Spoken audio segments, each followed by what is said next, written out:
Hola a todos y a todas. Bueno, hoy vamos a hablar aquí de algo que supuestamente se aleja bastante de las temáticas que tratamos aquí, ¿verdad? De misterio en esta oscura y húmeda cripta.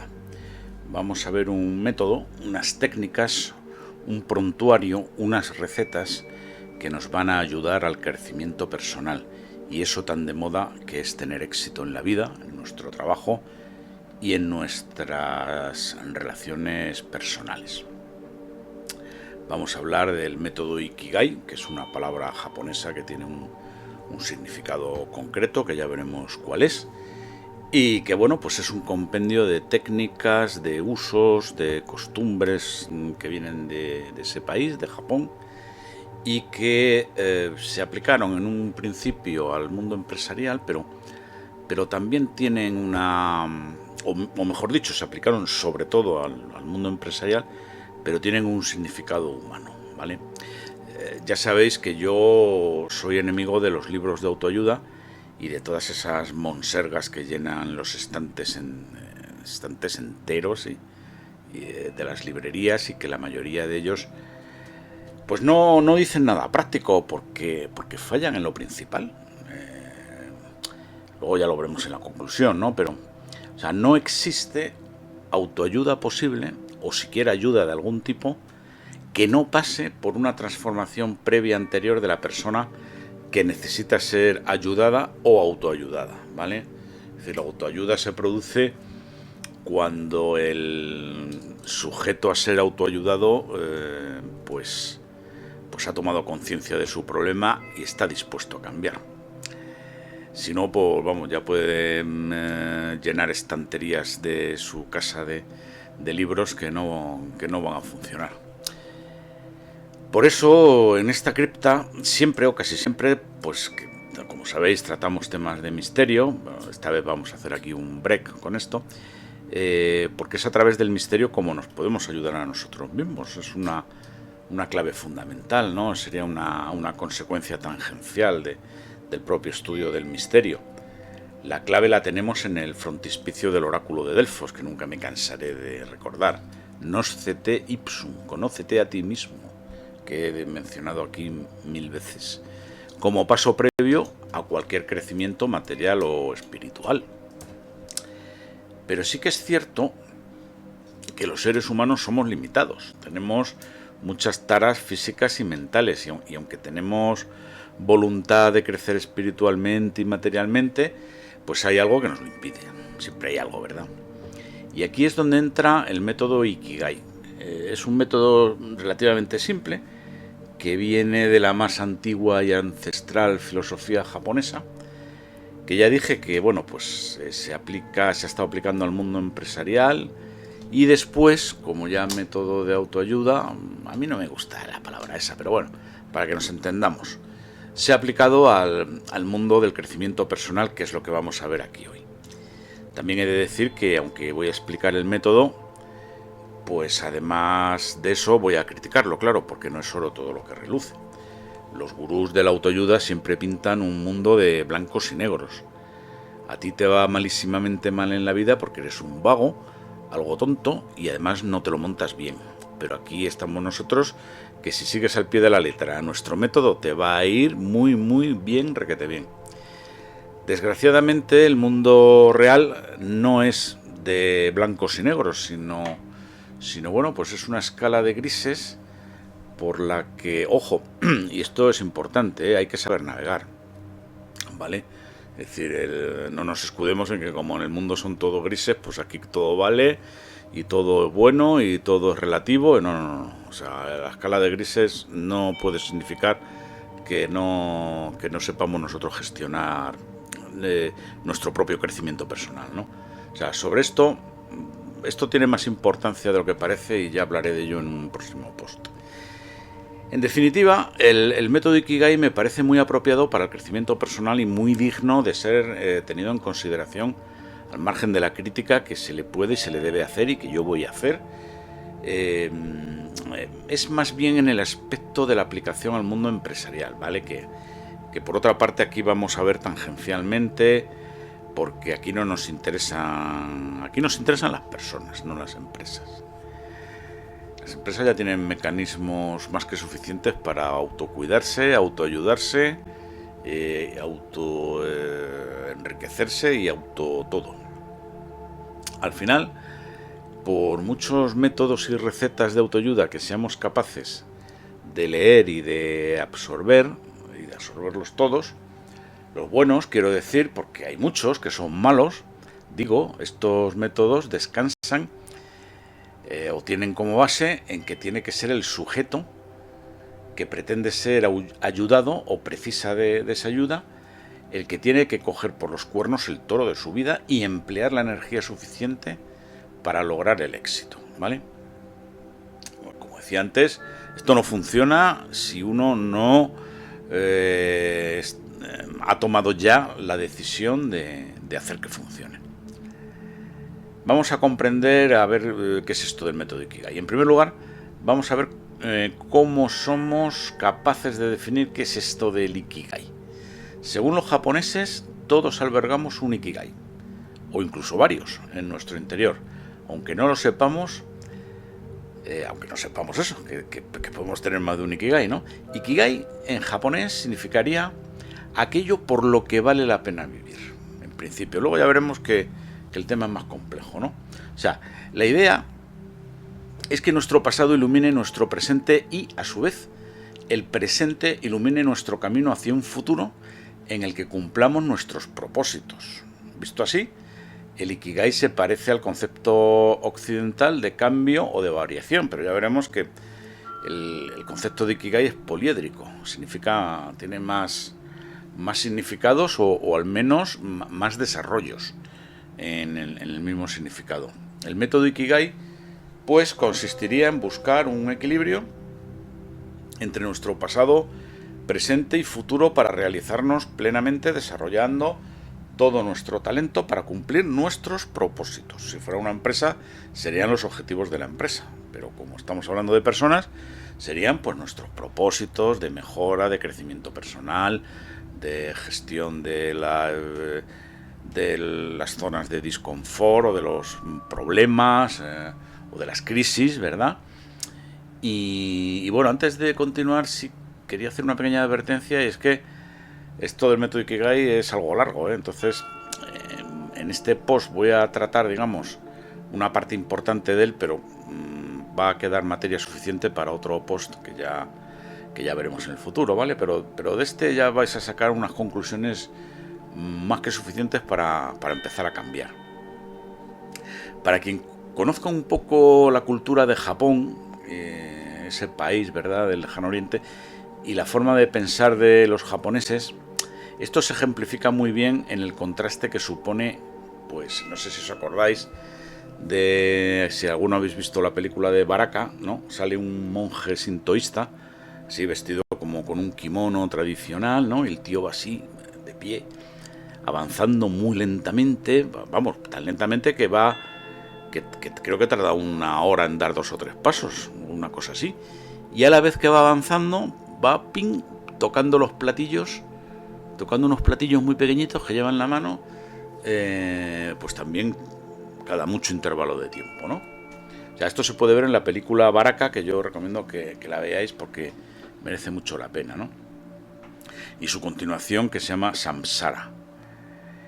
Y en contraposición a esto, que también lo vemos en otra película, están varias películas, ¿no? Pero tenemos el tren bala japonés de levitación magnética, el Lev Mag, que es capaz de correr a 600 km por hora, ¿no? Esto lo vemos perfectamente en la película Matrix Resurrections, cuando empiezan a luchar ahí dentro del tren bala y tal. Bueno, lo que quiero decir con estas dos escenas que quiero que tengáis en la cabeza es que Japón, por una parte, es una sociedad tradicional, casi medieval, y que a la vez, por otra, ha absorbido en muy pocos años la ciencia y la tecnología que, ojo, le vienen de Occidente, no vienen de otro sitio, viene de Occidente, y por la que siente fascinación. Ellos no son creativos, ¿vale? No inventan, luego explicaré las razones, o inventan muy poco, o inventan mucho, pero en cualquier caso lo que inventan consiste en mejoras o perfeccionamientos de algo que ya está inventado, bueno, que también tiene su importancia, como aquí veremos, y es un poco el centro del método Ikigai, ¿no? O sea, de esto se podrían poner docenas de ejemplos. Luego pondré el ejemplo de las televisiones, pero por ejemplo, no lo sé, los reproductores de cassette no se inventaron en Japón, ¿no? O sea, eso lo tenemos claro, ¿no? No se inventaron allí, se inventaron en Europa. Sin embargo, el Walkman, que es yo creo que la mejor perfeccionamiento, tanto en técnica como en diseño y en concepto, del reproductor de cassette, pues eso se inventó en Japón. Entonces, bueno, pero sigamos. Un concepto, el Ikigai es un concepto que viene de la filosofía sintoísta antigua del Japón, de su cultura, y que ellos han desarrollado y perfeccionado al máximo. Y nos devuelve una técnica de crecimiento personal que, si la ponemos como práctica, pues vamos a ver que podemos lograr unos resultados increíbles en poco tiempo, entrado en lo que se llama estado de flow, ¿vale? O sea, estado de flow es, a ver cómo lo diré en este contexto, claro, podrá significar luego otro montón de cosas, pero en este contexto significa, pues como ese estado, ¿no? Cuando, no sé si lo habéis experimentado, cuando estás en el trabajo y te sale todo perfectamente, todo cuadra, todo casa, todo finaliza bien, todo empieza bien, todo parece que va como sobre ruedas, ¿no? Sobre raíles. Bueno, pues esto es el estado de flow. Pero yo diría, ¿no nos parece esta obsesión por la perfección como algo inhumano que tienen los japoneses, por ejemplo? Pues sí, no, yo diría, ¿no? Al final hay que bajar al barro y sudar la camiseta, esto es cierto. Ser el mejor en algo supone dar algo de uno y desgastarse, sufrir, salir de la zona de confort de la que tanto hablaremos, ¿verdad? Dejarse pelos en la gatera, morir un poco para obtener algo a cambio. Es como el ciclista, ¿no? Que quiere ganar el Tour de Francia, pues tiene que echar el resto subiendo por la montaña, ¿verdad? Stephen Hawking decía que no hay comida gratis en el universo. Un seguidor del método Ikigai se autodefinía como alguien incapaz de ligar con chicas, con sus compañeras de universidad. Le parecían fuera de su alcance, como, pues no sé, como extraterrestres con los que no podía ni hablar siquiera. No sé si alguno de vosotros habrá tenido esta sensación alguna vez. Hasta que se dio cuenta de que, bueno, pues que eran personas como él, con sus miedos, inquietudes, debilidades, y cuando fue consciente de ello, también lo fue de su ventaja, y no dejó de hacer conquistas desde entonces, ¿no? Esto es un poco, cuando tenemos un problema en la vida, pues eso, ¿no? Coger el toro por los cuernos. La perfección no es algo inhumano si se hace bien. Si alcanzas la perfección en una tarea, también te será más fácil hacerla. Es un círculo virtuoso. Si te acostumbras a hacer las cosas bien y perfeccionarlas, la siguiente tarea, o sea, eso va a ser dificultoso al principio, ¿no? O sea, vas a sudar al principio, pero a medida que te acostumbres a hacerlo, la siguiente tarea te va a ser mucho más fácil para ti hacerla bien. O sea, es el típico refrán ese que dice, es más difícil hacerlo mal que hacerlo bien. Cuesta más trabajo hacerlo mal que hacerlo bien. Bueno, pues esta es la base, es una de las bases del Ikigai. Es decir, una vez que nos esforzamos en perfeccionarnos, la perfección llama a más perfección, igual que la desidia y la vagancia llaman a más desidia y a más vagancia todavía. Se suele poner el ejemplo, como ejemplo, la aldea de los centenarios, ¿vale? Esta aldea es una aldea situada en Okinawa, en Japón, donde hay muchos habitantes que han superado los 100 años, no sé cómo se llama la aldea. Y hay otros muchos que tienen 90 y muchísimos años. Pero ninguno de ellos es dependiente, ¿eh? Es más, tienen muy buena salud y un perfecto uso de sus facultades mentales. ¿Y cuál es el secreto? Pues había una cosa que todos tenían en común. Todos trabajaban, y no en trabajos que se supone que hacen pues que hacen las personas que están en edad laboral todavía, ¿no? O hacer sus hobbies, o... A ver, era un trabajo, un curro, vamos, con un jefe, un horario y unos objetivos. Todos esos trabajos se realizaban en la aldea o pueblo donde vivían, y muchos tenían que ver con producción de artesanía o similares. El caso es que me parece ser que para llevar una vida longeva y saludable hay que seguir currando. Y esto es algo de lo que me di cuenta, lo aprendí de Fernando Sánchez Dragó, que como sabéis es alguien al que sigo y admiro. Bueno, seguía porque ya se murió. Fernando Sánchez Dragó decía: no os jubiléis nunca, eso es la muerte. Y yo, que bueno, pues ya no trabajo, sí que os puedo decir que detrás de la jubilación no hay nada más que un espacio de tiempo baldío hasta la hora de la muerte. Pero bueno, de eso ya hablaremos en otra ocasión. Lógicamente son actividades adaptadas a la edad, pues justo lo contrario que aquí en España, donde todo el mundo suspira por hacerle un corte de mangas al jefe, ¿verdad? Y despedirse del trabajo. Muchos lo hacen, incluso si eso les obliga a vivir en condiciones muy modestas. O sea, aquí en España el objetivo es tirar el despertador a la basura y no hacer absolutamente nada. Gran error. El eterno problema en los temas de autoayuda, la pereza, ¿vale? Este es el caballo de batalla de todos los libros de autoayuda, que empiezan siempre en un sistema que a mí no me gusta, que es pues una especie de insulto indirecto al lector, que además ha comprado el libro para más Inri. O sea, la cantinela siempre es la misma.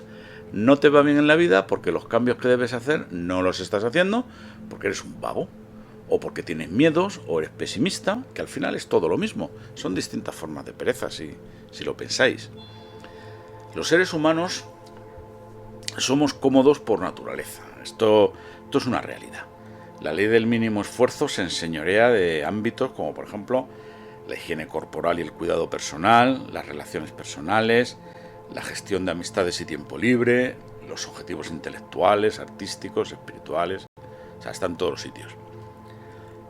Cuando esto ocurre, en el entorno empresarial es imposible pasar de objetivos de mejora incrementales. El jefe te dice, por ejemplo, hay que conseguir incrementar un 10% las ventas.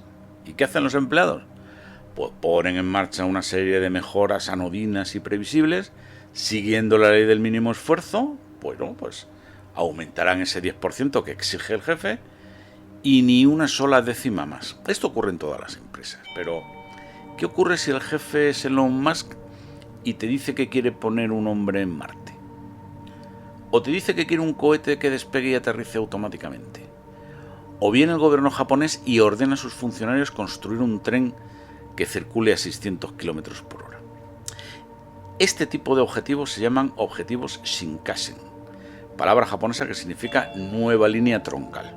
O sea, son objetivos que se adscriben a un pensamiento lateral, o también conocido como out of the box. Lógicamente hay que señalar que si en el entorno empresarial se pretende obtener esos objetivos, hay que presupuestar con generosidad y pagar muy bien a los empleados, que son ellos al fin y al cabo los que van a lograr esos objetivos con su talento. Que yo esta cantinela ya me la sé, ¿no? Ya he estado yo en muchas empresas. Vamos a hacer esto, aquí vamos a hacer lo otro, vamos a obrar un milagro. Eso hay que pagarlo, ¿vale? Como el milagro ya sabemos quién lo va a obrar, antes hay que pasar por caja.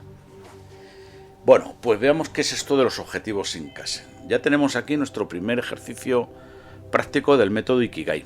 Hay que hacer una lista de objetivos Shinkansen para tu vida, en lugar de para la empresa, para tu vida.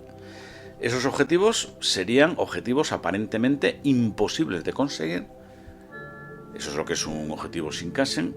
Si sientes que lo puedes lograr con relativa facilidad, pues ya no sería un objetivo Shinkansen.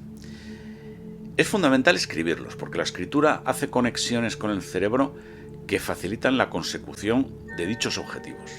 Hay que hacer la escritura a mano, ¿vale? De hecho hay un arte marcial, sí, es un arte marcial en Japón, que es la escritura de caracteres japoneses con tinta china en unos papiros gigantes y tal. Eso es un arte marcial,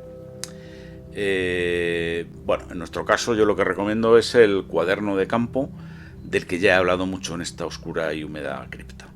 Se trataría de hacer simplemente una tabla con esos objetivos. Y para ir adquiriendo compromiso por cada objetivo Shinkansen, se supone que ya los hemos redactado, ¿vale?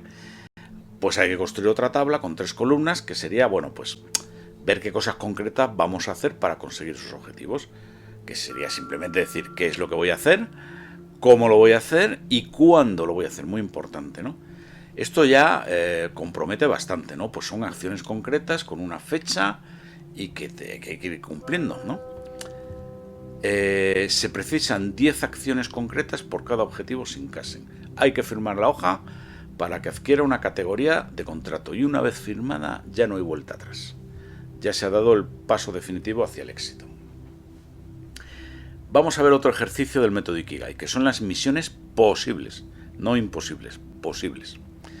Nuestra vida, como vosotros sabéis, está llena de montes que creemos prohibidos, o de montañas inaccesibles, o que hay que limpiar nuestra mirada de todas esas lugares de inaccesibilidad que nos hemos etiquetado en el cerebro, ¿no?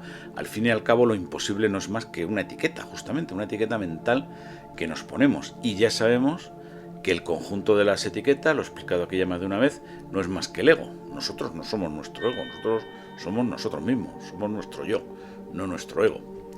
Si de verdad nos lo proponemos, hay muy pocas cosas que van a ser imposibles para nosotros, ¿vale? Todo suena así muy solemne, pero es verdad. Está claro que si somos ciegos no vamos a poder ver, porque eso es una imposibilidad material. Pero salvando esas imposibilidades físicas absolutas, casi cualquier cosa puede ser posible.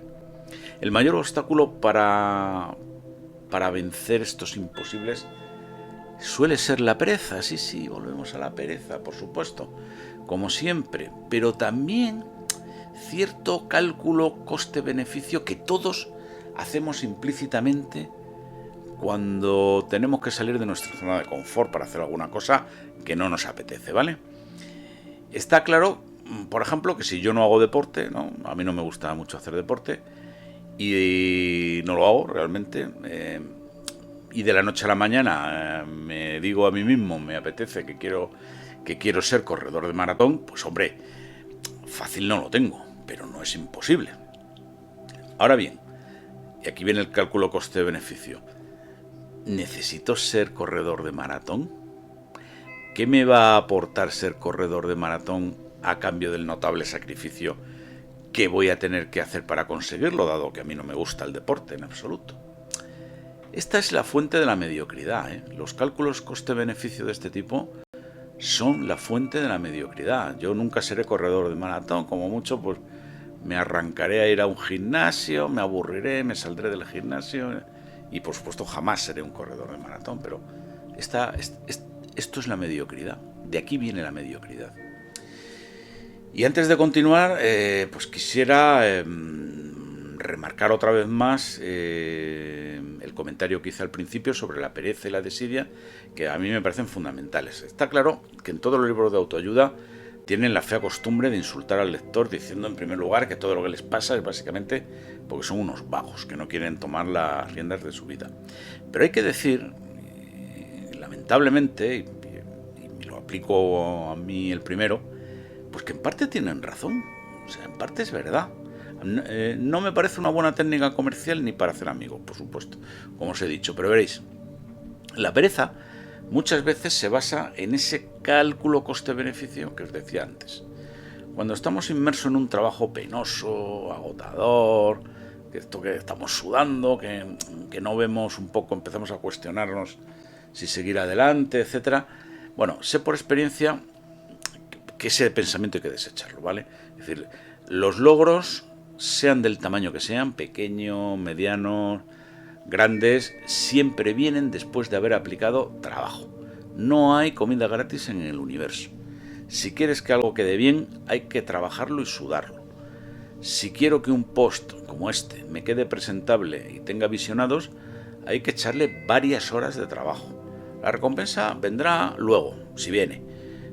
Pero antes hay que dejarse la piel, concienciaros de esto. Y como en el método Ikigai una parte muy importante consiste en hacer listas, esta fase no podía ser menos. Hay que elaborar una lista de cosas imposibles que al final resultó que no eran tan imposibles. Por ejemplo, aprender a nadar para personas ya adultas y que le tengan miedo al agua. Cada uno de vosotros que haga la suya propia, ¿no? Cada uno de nosotros debe elaborar su lista de falsos imposibles.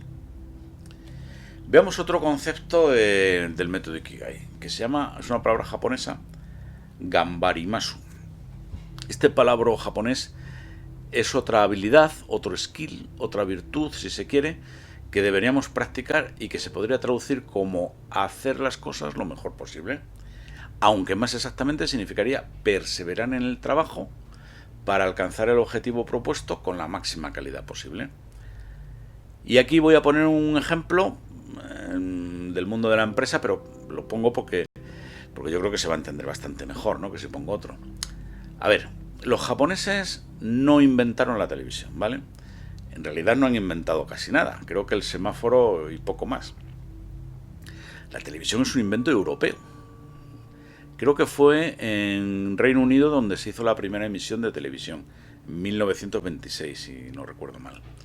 Aunque creo que hubo desarrollos paralelos en otros países. Bueno, podríamos simplificar mucho diciendo que la televisión se inventó en el Reino Unido. No es verdad del todo, pero simplificamos.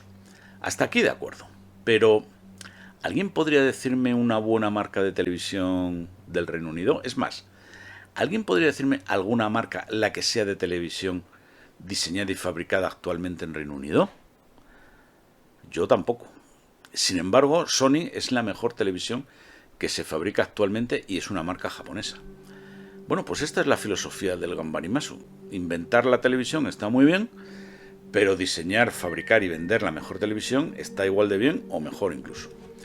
El Gambarimasu también se podría traducir como paciencia sin acción lleva a una vida pasiva. Paciencia con perseverancia nos lleva a cumplir nuestros objetivos. Para poner esto en práctica deberíamos seguir 3 pasos. Es algo inmediato, ¿no? Concretar las metas, estar totalmente concentrados, pedir feedback constante. Esto nos lleva a preguntarnos por qué algunas personas triunfan y otras no, ¿verdad? Qué gran pregunta es esa. ¿Por qué otro parece que les va todo sobre ruedas y yo no hago más que estrellarme, ¿no? No sé vosotros, yo esa pregunta me la he hecho muchas veces. Pero fijaros qué respuesta da el método Ikigai. Aristóteles decía que somos lo que hacemos repetidamente, y esa es la base de la regla de las 10.000 horas. Con una hora de trabajo que le metamos a un problema, alguna cuestión que queramos resolver, tendremos una introducción a ese problema. Con 10 horas entenderemos los conceptos. Con 100 horas tendremos un nivel medio para resolver ese tipo de problemas. Con 1000 horas seremos especialistas y con 10.000 horas seremos maestros. Ojo, 10.000 horas creo que son 3 años y pico. La pregunta que nos hacemos es: ¿qué pasión o Ikigai me motiva tanto como para dedicarle mi vida?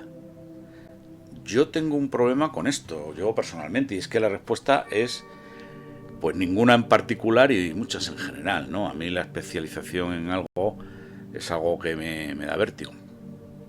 Pero como decía Víctor Frankl, si no sabes cuál es tu misión en la vida, pues ya tienes una, encontrarla.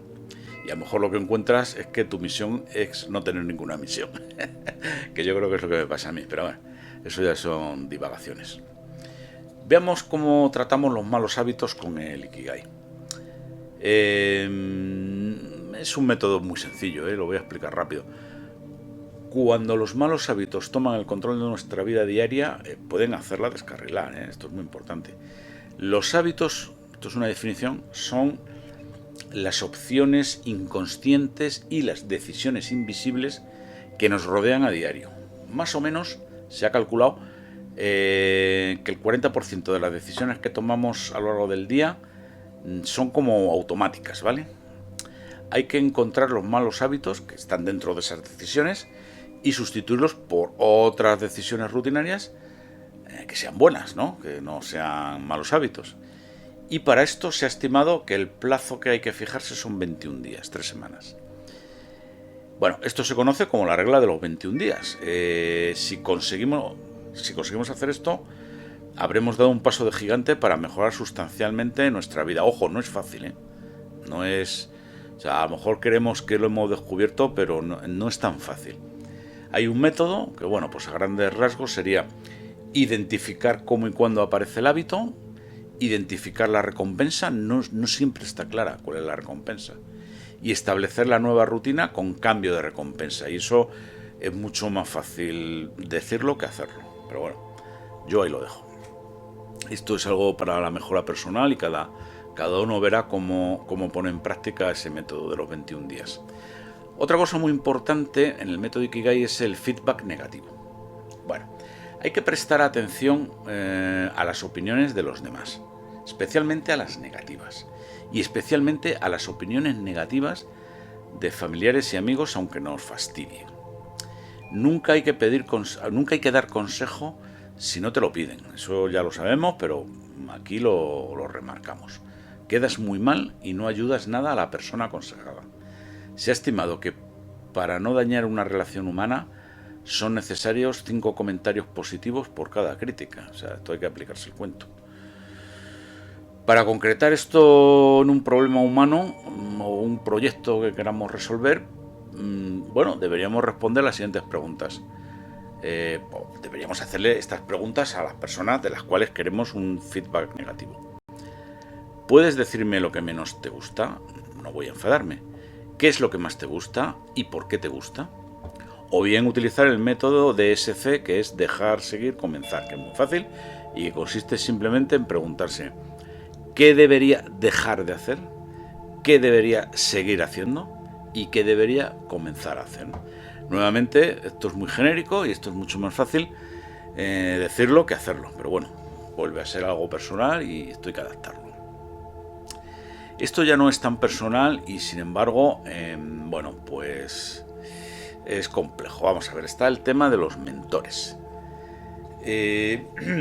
Para sacar el máximo rendimiento a la práctica de cualquier disciplina, hay que explorar territorios en los que estemos, mejor dicho, fuera de nuestra zona de confort, ¿vale? Bueno, este es otro tópico junto con el de la pereza, y bueno, que ya lo hemos sacado del mundillo de la autoayuda, la tan traída y llevada zona de confort. ¿A dónde nos dirige la pereza? Pues a la zona de confort, está claro, ¿no? Y todos lo sabemos, una vez en la zona de confort ya es muy difícil salir de ella, pero hay que hacerlo, no nos queda otra. Si es preciso obligarnos, lo haremos, pero tenemos que salir de la zona de confort. No conseguiremos nunca, nada, jamás en la vida, como mucho mediocridades, si permanecemos en la zona de confort. Hay mucha gente que se conforma con la mediocridad, bueno, o incluso el fracaso, ¿eh? Si eso trae consigo que puedan establecerse cómodamente, ¿verdad?, en esa zona de confort, en su zona de confort. Conozco personas que han renunciado, podría poner nombres y apellidos si es en mi familia y lógicamente no lo voy a hacer, pero conozco personas con nombres y apellidos que han renunciado a carreras prometedoras por una carrera profesional, bueno, pues de nivel medio bajo, pues ¿a cambio de qué? A cambio de vegetar y chapotear en el charco caliente de la comodidad durante toda su vida, ¿eh? Y cuando digo toda su vida, es toda su vida. Gente que podría haber sido lo que hubieran querido, ¿vale? Y lo que es peor, si me dijera, bueno, lo hacen porque luego tienen unos hobbies placenteros de los que se ocupan y tal, porque tienen tiempo y comodidad, nada. Simplemente no han hecho nada, ¿vale? Vegetar. Pero bueno, a lo que nos ocupa. En Japón es muy frecuente la relación senpai-kohai, o lo que es lo mismo, maestro-aprendiz. Es bueno en todos los órdenes de la vida tener un mentor, alguien que te ayude a atravesar y solucionar cada etapa conflictiva de tu vida o problema que tengas, ¿no? Se ahorra mucho tiempo y es la base del éxito. Es más, yo diría aún más, si no dispones de ese mentor para ese problema o etapa crítica por la que atraviesas, tienes muchas papeletas para el fracaso. Lo digo por experiencia, ¿eh? O sea, yo he arrastrado enormes fracasos por no tener al lado a alguien que me dijera, cuidado, no vayas por ahí y vete por el otro lado, que yo sé de esto mucho más que tú y hazme caso. O sea, me hubiera ahorrado yo, pero muchísimas cosas chungas. En fin, ¿y cuál es el problema? Pues muy fácil, porque ese mentor casi nunca está disponible, ¿vale? Y además es algo que no tiene remedio. Muchas veces estamos solos, o lo que es peor, mal acompañados. Un buen mentor puede ahorrarnos años de dificultades, pero bueno, por desgracia, España es un lugar inhóspito para eso. Nadie enseña nada, nadie apadrina a nadie, nadie se preocupa por nadie, todo el mundo se agarra a su parcelita, que no se la quiten. En fin, España es ese país de que cada maestrillo tiene su librillo y de que si no espabilas, pues te estrellas tú solo, ¿no? Es lamentable, pero es así. Veamos todo el tema de emular, imitar, copiar y mejorar, ¿no? Bueno, aquí entramos en un terreno peliagudo y en el que yo no estoy de acuerdo con el método japonés Ikigai en estas cosas, ¿no? Ya he comentado antes, con el ejemplo de la televisión Sony, lo que pienso del buen hacer japonés, y es algo que se puede aplicar a nuestras vidas también. O sea, creo que copiar para mejorar algo puede y debe hacerse. Pero yo me pregunto, si no hubiera habido alguien que inventa primero, ¿cómo podemos llegar a imitar para mejorar hasta el infinito? Tiene que haber alguien que invente, o si no, esto no funciona. Tiene que haber alguien que innove, que tenga un pensamiento lateral, que tenga creatividad. Se nos dice muchas veces que los países orientales tienen muchas más patentes abiertas que los occidentales, China, Japón. Sí, pero de cosas que ya están inventadas. O sea, en Japón hay muchas patentes relacionadas con los teléfonos móviles, pero falta la más importante, la del tío que inventó o fabricó o construyó el primer teléfono móvil, ¿vale? Y aquí vamos a la madre del cordero. Para crear, para innovar, hace falta libertad, ¿vale? Casi diría yo que libertinaje, anarquía. Pocas normas, mucha flexibilidad, mucho ensayo y error, etc. En los países orientales eso no existe, porque la base de, vamos, ya lo conocéis, la base del éxito es precisamente lo contrario. La disciplina, el orden, el método, etc. En Occidente, por el contrario, somos mucho más liberales y abiertos, y por eso aquí se inventa, y en Japón y en China se imita. O sea, un Steve Jobs, por ejemplo, jamás hubiera podido darse en Japón, jamás. O sea, no hubiera pasado ni de la educación primaria. Estaría pidiendo en el metro, o estaría en una cárcel o algo por el estilo, ¿vale? O sea, esa es la clave. En fin, no obstante, y por sacarle alguna enseñanza a esto, para resolver problemas de índole personal, sí cabría adoptar alguna estrategia de emulación, ¿no? Por ejemplo, imaginaros, yo qué sé, me ocurre así de repente. Si se plantea un divorcio y es inevitable, hombre, pues quizá a lo mejor no sería malo tomar la experiencia de algún conocido que ya ha pasado por este trance e imitar sus pasos, ¿no? Porque nosotros nos adentramos en terra incógnita. Esto es peligroso, ¿eh? Porque cada caso y cada persona es diferente, pero bueno, como ejemplo se me ocurre que podría valer. Bueno, como hemos estado hablando en el Ikigai, en el método Ikigai, hablamos de la importancia de encontrar nuestra pasión, ¿no? Una actividad que nos permita fluir felizmente, estar en ese estado de flow y además sentirnos útiles al mundo. Otros autores también llaman a esto encontrar tu elemento, ¿vale? Una vez que sepas cuál es tu elemento y dónde se encuentra, solo tendrás que emprender la marcha y disfrutar de la aventura. Históricamente tenemos un ejemplo bueno de un hombre que ha sabido encontrar ese elemento, que ha sabido encontrar su Ikigai y mantenerse en sintonía con él. Se trata de Benjamin Franklin, inventor, filósofo y político del siglo XVIII, que yo creo que todos conocéis. Benjamin pensaba que la imitación de los que son mejores que nosotros, claro, en alguna cosa, porque no en todo van a ser mejores, es la clave para trascender nuestros propios límites, ¿vale? O sea, él sí era partidario un poco de la emulación.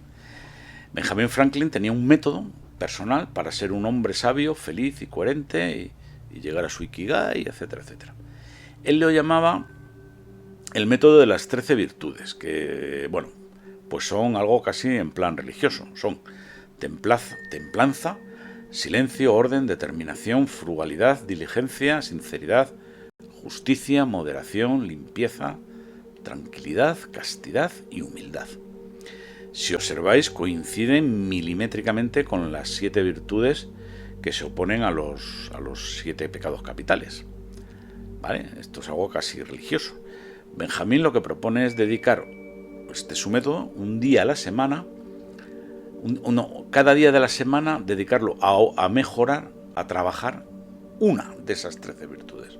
O sea, sería cuestión de esforzarse en practicarla y si al final del día hacemos un examen de conciencia sincero, ¿verdad? Y si vemos que hemos conseguido, que hemos logrado profundizar en esa virtud, pues anotaremos que lo hemos hecho en un calendario, ¿verdad? O en un cuadrante. Y si no lo logramos, pues no anotaremos nada y nos aplicaremos el cuento para la próxima vez. A ver, a mí me parece una idea excelente porque, en fin, todo esto de anotar, hacer cuadrantes, listas, calendarios, gráficos, como hemos ido viendo, el método Ikigai está lleno de eso, son una gran ayuda para nuestro proceso de mejora, ¿vale? Son importantes. Pero no dejan de ser eso, ayudas. Si yo me propongo mejorar, por ejemplo, en frugalidad, y quiero anotarlo y todo eso, ¿no? En un día de la semana, y resulta que luego me meto una botella de vino para el aperitivo y luego como y no sé qué, por muchas anotaciones que haga, no me lo estoy tomando en serio. Y son 13 virtudes, que no son pocas. Si eres aplicado en todas, es prácticamente como llevar una vida sacerdotal. O sea, nadie es así. Es más, podríamos darnos por satisfechos si cualquiera de nosotros es capaz de pulir 2 o 3 de esas 13 virtudes. Pero bueno, como propósito de mejora, no me parece un mal método. En fin, veréis, como técnica adicional, para encontrar y mejorar nuestro Ikigai, pues se proponen las ya conocidas en Occidente como adicionalmente pues los retiros o reuniones en un sitio externo a la empresa o a nuestra casa, ¿vale? Parece ser que hay un elemento de verdad en este tipo de retiros por el cual cuando cambiamos de entorno habitual y habitacional para trabajar o para realizar alguna actividad, pues mejora nuestra concentración, ¿vale? He sabido que, por ejemplo, los escritores, filósofos, científicos o gente que tiene que escribir un libro o un artículo o pensar en algo, bueno, pues incluso teniendo casas u oficinas cómodas, prefieren irse a un hotel o a una cabaña o a una casa de campo para finalizar ese libro pendiente, por ejemplo. Y esto es verdad, pasa también en los retiros religiosos, con más razón todavía, porque de alguna manera te concentras en tu trabajo al estar en un terreno desconocido. También es fundamental para que esto funcione que las tareas diarias rutinarias las hagan otros mientras dura el retiro. O sea, cuando estás de retiro, estás enfocado en acabar tu proyecto. O sea, si para terminar un libro alquilas una cabaña, te vas con la familia, luego resulta que tienes que hacer la compra, cocinar, pasear con la familia, recibir visitas, hacer gestiones con el portátil, estar con ellos, pues no estamos logrando ningún objetivo. O sea, por eso para mí el hotel o la casa rural tipo parador es fundamental. Que no haya que preocuparse de nada, que te lo den todo hecho, como suele decirse, a mesa puesta. Como mucho, si quieres, si puedes, si tienes, pues viajar con una mujer, ¿verdad?, con la que contrastar de vez en cuando el avance del trabajo y que ya esté dispuesto a hacerlo, claro, porque si no se va a aburrir. Y si no, pues en solitario. Sí, yo creo que lo mejor es en solitario, ¿vale? En fin, con esto volvemos otra vez al tema de salir de la zona de confort, del que tanto hemos hablado, ¿no? De que tanto hemos hablado, pero todavía no lo hemos definido. ¿Qué es eso de la zona de confort? Bueno, pues es un concepto que no es fácil, ¿no? Según los psicólogos, la zona de confort es un estado conductual, o sea, de la conducta, dentro del cual una persona opera en una condición de ansiedad neutra. No hay ansiedad. Utilizando un conjunto limitado de comportamientos ya conocidos, ¿vale?, para procurar un nivel estable de rendimiento, generalmente sin una sensación de riesgo. O sea, para estar bañándote en el charco, ¿vale? La contraparte está en que si permanecemos mucho tiempo en la zona de confort, pues aparecen el cansancio vital, la apatía, incluso la depresión. Las zonas de confort no son solamente físicas, son también mentales. Es la ley del mínimo esfuerzo, la ley del más vale lo bueno lo malo conocido que lo bueno por conocer. Una vez que te acostumbras a la zona de confort, es muy difícil salir de ahí, pero hay que hacerlo. Si haces algo que no creías poder hacer, sentirás tu resiliencia, tu esperanza, tu dignidad. Es como cuando acabas un entrenamiento duro en el gimnasio. Mientras que lo estás haciendo, la estás pasando canutas, pero luego te sientes bien, ¿verdad? El método Ikigai pues propone pequeñas estrategias para salir de esa zona de confort. Por ejemplo, cambiar la ruta de ir al trabajo, leer un libro de un autor desconocido, pasear por un barrio desconocido, aprender algo nuevo, renovar amistades. De esto podría poner yo algún ejemplo bueno, pero si no es que se me va a alargar mucho el post, porque tenemos que ver dos temas muy importantes, que son la gestión del tiempo, ¿no? Esto es fundamental también. Este es otro clásico de la galaxia de la autoayuda. Evidentemente, si pretendemos triunfar, hacer muchas cosas complejas y bien, o resolver problemas peliagudos de nuestra vida personal, debemos aprender a gestionar bien nuestro tiempo, que es limitado. En realidad no es que sea limitado, el tiempo siempre es el mismo, ni se gana ni se pierde. El tiempo siempre transcurre a la velocidad de 1 hora por hora, por mucho que queramos ir más rápido o por mucho que queramos ir más despacio. Es algo equívoco, la cuestión se traduce, la clave de esto es comprimir, en embutir en la misma hora de tiempo cada vez más cosas. Esto naturalmente produce estrés. También puede ser entretenido si te lo tomas como un desafío, pero cuando es tu jefe que te exige resultados o un familiar que te pide respuestas y acciones concretas ante un problema, sin duda la gestión del tiempo puede volverse estresante y debemos aprender a gestionarlo, ¿no? Yo creo que esto ayuda mucho la meditación, ¿vale? Y determinadas técnicas orientales como la concentración o la visualización para la adecuada gestión del tiempo. Porque si la idea es hacer cada vez más cosas de forma más óptima, en el mismo intervalo de tiempo realmente vamos pegados al tiempo y tenemos la sensación subjetiva de echarle una carrera al tiempo, lo cual es falso, porque no se puede correr contra el tiempo. Se puede currar más, ¿vale? Pero no correr contra el tiempo. Es lo que yo llamo la visión sincrónica del tiempo. Las técnicas orientales, como por ejemplo la meditación, pues suponen una visión diacrónica del tiempo, que es salir, despegarse del tiempo, pasar a través del tiempo. Y así es posible, si no gestionarlo mejor, si al menos no ponerse nervioso en situaciones estresantes. El método Ikigai propone diversas técnicas para la gestión del tiempo, siempre desde un punto de vista empresarial. Eso aquí me importa relativamente poco, porque lo que yo pretendo en este post es aplicarlo a las personas. No existen reglas fijas para gestionar el tiempo desde un punto de vista personal. Aquí sí que es verdad que cada maestrillo tiene su librillo, porque cada persona tiene horarios, ritmos vitales completamente diferentes de otras. Se podrían dar algunos consejos generales, pero lo mejor es que cada uno tome este problema, coja este toro por los cuernos y adapte su sistema lo mejor posible para gestionar el tiempo. Pero ojo, hay que hacerlo,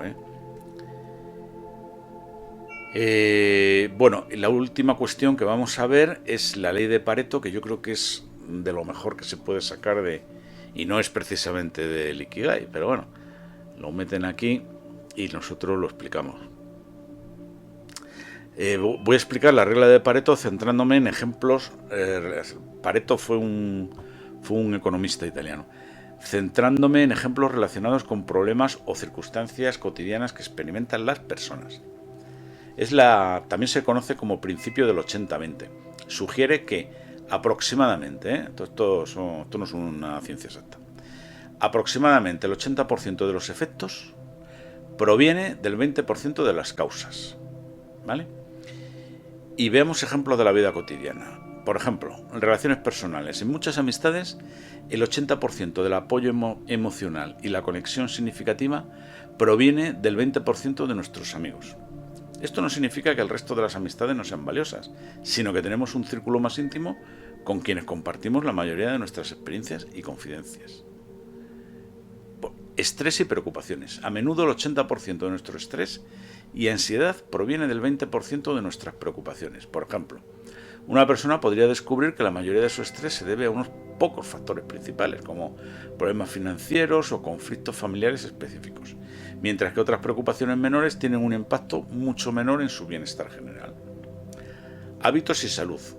Aproximadamente el 80% de nuestro estado de salud puede estar influenciado por el 20% de nuestros hábitos. Pequeños cambios en áreas clave como la alimentación, el ejercicio y el sueño pueden tener un impacto desproporcionadamente grande en nuestra salud general y bienestar. Aprendizaje y habilidades. En el aprendizaje de una nueva habilidad, como tocar un instrumento musical o aprender un idioma, el 80% del progreso suele provenir del 20% del tiempo de práctica. Fijaros, esto sugiere que enfocarse en los elementos fundamentales y practicar de manera efectiva puede llevar a mejoras significativas en relativamente poco tiempo. Organización del hogar. En muchos hogares el 80% del desorden proviene del 20% de los objetos. Satisfacción personal. A menudo el 80% de nuestra satisfacción y felicidad proviene del 20% de nuestras actividades o experiencias. Resolución de conflictos familiares. En muchas dinámicas familiares, el 80% de los conflictos pueden surgir del 20% de los temas o situaciones recurrentes. Gestión del tiempo libre. El 80% de nuestro disfrute del tiempo libre proviene del 20% de nuestras actividades de ocio. Gastos personales. En muchos presupuestos, el 80% de los gastos se concentra en el 20% de las categorías. En fin. Hay millones de ejemplos, ¿no? Y todos son verdaderos, ¿eh? A ver, no es una ciencia exacta, ¿vale? O sea, pero es bastante aproximada en este aspecto. Y bueno, voy a dejar de momento aquí el tema del método Ikigai, porque ya os he dicho que esto es bastante extenso y habrá una segunda parte, ¿no? Habría casi hasta para una tercera. Como método de autoayuda, aunque ya le he hecho algunas críticas, me parece bastante digno de ser tenido en cuenta. Desde un punto de vista práctico, yo me quedaría sobre todo con la ley de Pareto. Me parece la ley del 80-20, ¿verdad? Me parece súper práctica y que se aplica a miles de cosas. Me parece de una extraordinaria simplicidad y claridad y de una potencia nada desdeñable. Es un tesoro sacado de los grimorios de los economistas, que ya sabemos que es una ciencia social y no una ciencia empírica, por eso hablo de grimorios. Y en cuanto a lo demás, nos debe servir para tomar las riendas de nuestra vida y con pocas acciones, pero bien enfocadas, podremos hacer unos cambios muy profundos y resolver problemas de forma sencilla que antes parecerían irresolubles. Mucha falta de rendimiento en el trabajo, por ejemplo, esto es un ejemplo, mucha falta de rendimiento en el trabajo por las tardes se solucionaría simplemente con adelantar la hora de la comida y dejar el alcohol.